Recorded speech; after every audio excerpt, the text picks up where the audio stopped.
What is up everyone, welcome back to the channel. It's been a minute or two, but today I'm back with another video, kind of very reminiscent of one of my first videos, which is I want to kind of say it's a should you poll, but it's more of a before you buy video on our next 5-star character, which will be Blade.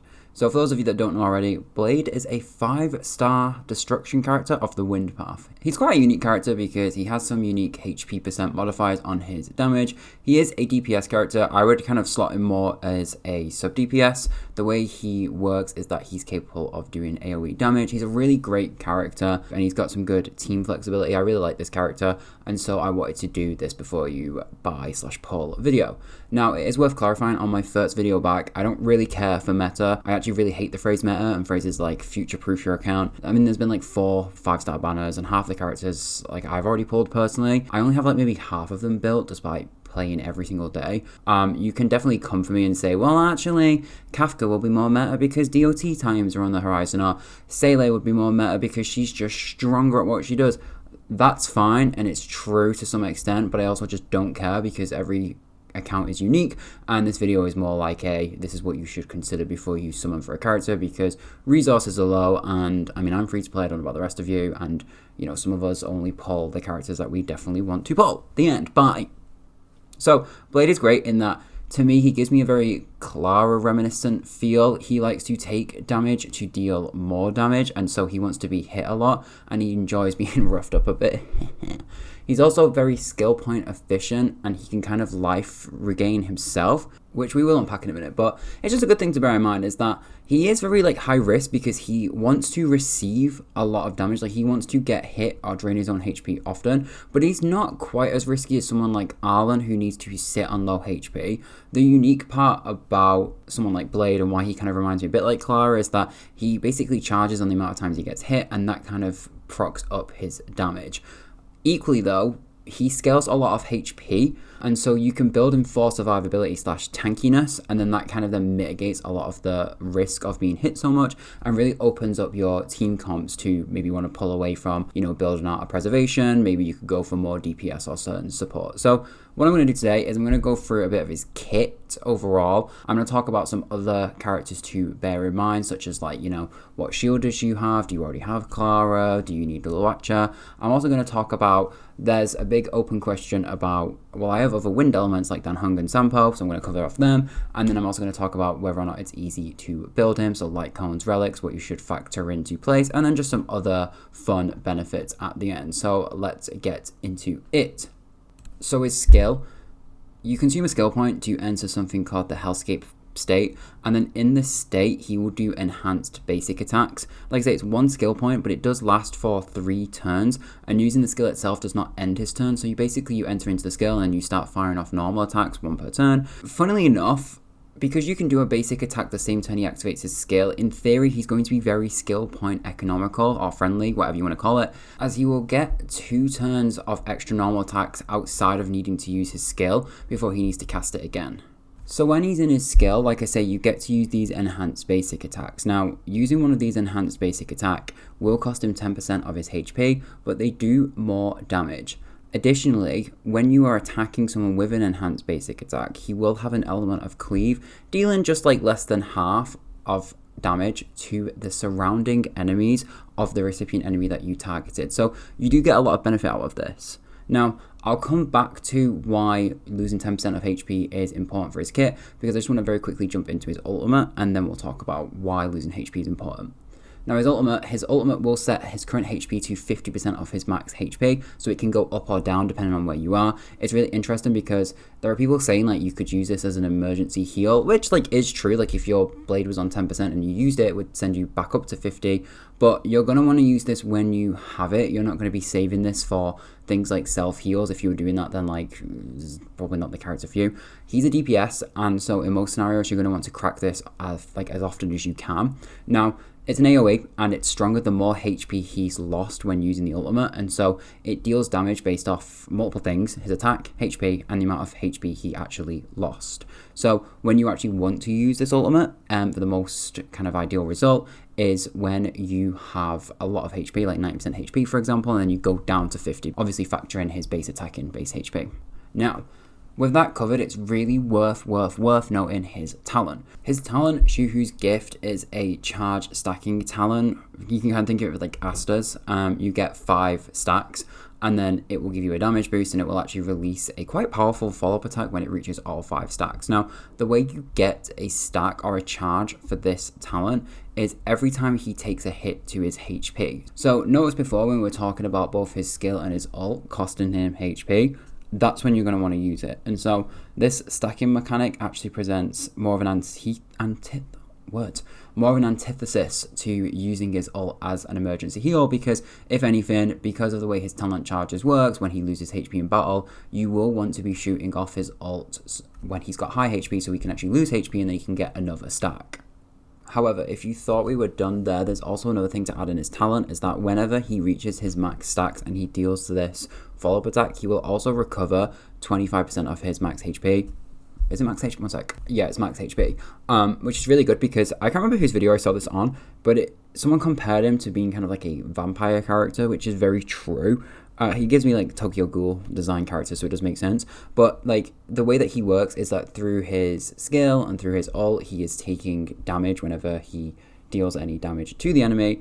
Equally, he wants to be targeted by enemies to lose HP. Every time he's getting hit, you know, you could be looking at hitting this 5 stack pretty often. And then when you do that, you get a self-heal and you get a nice, powerful follow-up attack. Like, he's a pretty cool character all in all.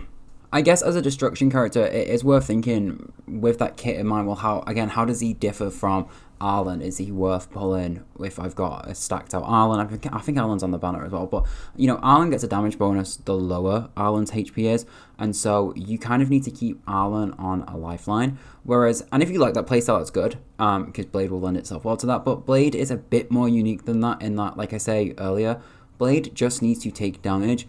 He doesn't need to be at low HP, and so while he is high risk in that he's constantly looking to lose HP and soak up damage, you can divert a lot of healing towards him, and you don't have to keep him so close to death a lot. But there is something to flag, is that, and a very big con of his kit is that for a lot of people, he doesn't have any utility. He literally just does damage and he breaks, and that's kind of it. And don't get me wrong, he does both of those jobs really well. It's worth flagging something, and I'm going to come into, this is like kind of my segue into like, we'll think about it with characters you already have, but more of a unique comment on Blade, is that if anyone has Clara, you'll know this feeling of what I'm talking about. But sometimes one problem I have with Clara is that if you stack your team by enemy weaknesses, what tends to happen a lot is that Clara never actually gets to deal her like damage potential, because the enemies aren't hitting her because they're always broken. And so sometimes if I take Clara in like a Echo of Forgotten Hall, I see my turns falling pretty quickly because Clara isn't getting off her maximum damage potential, and it can be really frustrating. Now, he does mitigate this a tiny bit because, like I say, he can get his own charge stacks by dealing HP % loss to himself. But like I say, that helps me segue into other characters you might want to consider if you kind of main them or play with them, and why you might not want to pick up Blade. And that's basically, I mean, one, Clara, just to carry on. So Clara, essentially, you just want to watch Blade and all other destruction characters, really. I'm using Clara as kind of the flag for this one, but basically Blade wants to take all the hits. And so if you're splitting aggro across characters like Clara or someone else, he's not going to like that, because he wants to get his charging stacks up as often as possible. And so, you know, if you're a Clara main and you've invested heavily into a destruction character like Clara, he might be like a safe skip for you. The other class that's, and I'm going to talk about a whole class here, like the other class that's like quite interesting is that if you main or plan to main in the future a preservation character, we might understand this a bit better on launch. But the thing with Blade is that you're going to be building Blade very high HP, because everything scales off of his HP % and attack %. And so Blade's going to be fit to take a lot of damage. You might want to skip playing him with a preservation character in a lot of playstyles or teams, because two things, basically, he can soak up all the damage, like I say, and he wants to soak up all the damage. Like, he wants to receive these hits. And preservation class characters have a high natural aggro %, higher than destruction classes, and so they naturally draw in attacks more than Blade will. So like my March 7th, even if she puts a shield on Clara, for example, she actually often takes a hit as well, and it really frustrates me sometimes. He won't play well with preservation classes. Further, if you are running with a preservation class and their shield swallows up any of the damage that actually does make its way over to him, then like I say, he's not losing any HP, and so his talent isn't going to stack, and then you're not going to get the most out of his kit as well. However, it's not all doom and gloom, because he does play very well with healers. Now, very quickly, Bailu is a really good character for Blade because she can raise his max HP by 10%, so just something to throw in there. If you've got her, you might want to bring Blade along, because those two combined, Blade can basically act as a pseudo tank, and then Bailu can basically keep him very well healed all the time, and you are just like set. Moving on. If you recently pulled luocha like I did, I don't know why, for whatever reason I didn't pick Seele and Silver Wolf, I went for Jingyuan and luocha, fine. I like men, apparently. So you have luocha. He has this auto heal, and it's going to make him a very good matchup with Blade, because Blade's going to be maximum very high HP. So it's going to take him a lot to get down to his 50%, except for when he uses his ultimate. Then when he's using his ultimate, as soon as he drops under his 50% HP mark, luocha's automatically going to heal him. Luocha just provides good safety net in terms of A, auto healing, but then B, being able to give you very strong heals. So if you've recently pulled luocha and somehow you still have some tickets left, maybe a good one to consider is bringing Blade along for the ride, especially because you'll have an imaginary and a wind character side by side, so it gives you good elemental coverage. Now, something a little bit different, but still in the realm of like all these characters, is the other wind characters that we have, so Dan Heng and Sampo, and I'm just going to throw a quick comment at both of these. Dan Heng is 4-star, so inherently he is weaker by trade, and he's also very, very geared towards dealing single target damage, something that Blade is not limited by. He does do AoE through ultimate and cleave through his enhanced basic attacks, and while I don't necessarily think it hurts to have both, I don't think having Dan Heng built is a reason to not get Blade. Like, you can have more than one wind character, it's fine. Sampo. Now, Sampo is a great breaker and does damage through his Windshare ability, which is a DOT, and so he's going to perform better on a DOT team. And my honest kind of like, throwaway comment is that if you have Sampo built and you like Sampo, you might just want to wait and skip Blade and go for Kafka. No lie, I'm just going to be honest, because she kind of rewards dealing damage through DOT. With that said, having two wind damage dealers, like I say, isn't necessarily a bad thing. Weakness rotations in events and content is pretty common. We only have like 7 elements to go through, and it's not as if you can have Dan and Sampo on Team A and then Blade on Team B. Like, it's if you think you're going to be limited by having those two built out, you are not. I did say I would talk about building him because Blade's an interesting one because he's coming in 1.2, which is a bit more of a content-focused patch than whatever the hell we just had with 1.1, which was nothing in my opinion. And if you've watched the live stream, they're dropping 2 new relic sets and planetary ornament sets, which is really good because one of those sets is definitely geared towards Blade, the Longevue Disciple. But it does mean that you can't pre-farm for him, and so you may find yourself at a crossroads where you pull him, but you've got no time to spend building him, and it's going to annoy you, and that's fine, so just, factor that in mind. Well, let's unpack that in some detail with what building him looks like cones, relics, planetary ornaments, anything else to consider. So, light cones, the obvious choice is going to be his signature, the unreachable side, because that's the whole point of signature weapons. It's going to increase his HP and his attack, and then it increases both his follow-up attack and all the goodness of 5-star base stats thrown in for good measure. However, Blade gets a really good use out of the Herta Store light cone on the Fall of an Aeon. It's a very good light cone choice because it's going to be easy to superimpose, it's free to play guaranteed, and it has a stacking boost with potential to get overall damage increase. So it's a very nice one. If you don't want to pull the Herta light cone, it's also worth mentioning that he gets a lot of value out of a secret vow because it buffs overall damage, not attack specifically, where when I was looking through all of the destruction light cones, the weird thing is that they all want to boost attack, so there isn't really a HP percent gear focused one right now, but just something to factor in mind. But then on equipment, I mentioned that there's this new relic set which is basically made for him, and that's the Longevue Disciple.